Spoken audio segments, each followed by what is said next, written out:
Here are 3 tips for getting your halter horse in the best possible shape. Now, a halter horse specifically would get a certain amount of recommendations, but this would go with anyone that wants their horse to look the best. Part of looking the best would obviously be muscling. No, we're not trying to overbuild our horse, make them too large for their frame. However, most people would agree that muscling is going to be a characteristic that they want in their horse. So the first thing to remember when feeding a halter horse is protein. And that's not just a general amount of protein, like a 20% cattle cube.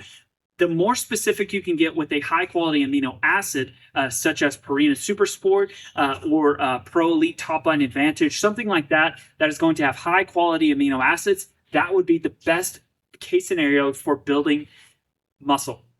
The second step that you want to do with getting your horse to look as good as possible is going to be exercise. So many people fret and they are concerned and they change and they do different supplements and stuff on the nutrition side of things, but they forget that exercise is key. And obviously this probably isn't in the halter world as commonly as just generally speaking when people want to have their horse look as good as possible and they're just feeding them and they forget that exercise is a huge part of that. Think about any human athlete.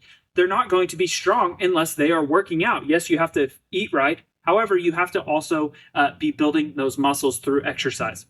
The third and final thing is going to be feeding the right amount of fat or protein, feeding the right ratios. So what I mean by that is when you look at the horse, if your horse needs to gain weight in a certain area or your horse needs to lose weight in a certain area, you need to be very mindful about where they need to gain weight or lose weight.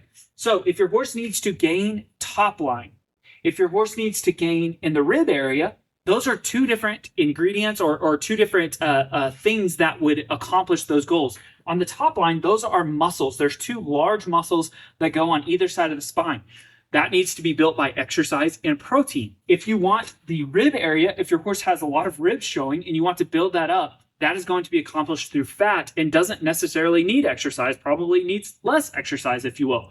So that's going to be 2 different things. If you need your horse's chest area or the croup to grow, that's going to be muscling. That would need exercise and protein. So being mindful of where your horse needs to gain or lose in a certain area is going to be the third and final thing. And hopefully your horse will look better after this.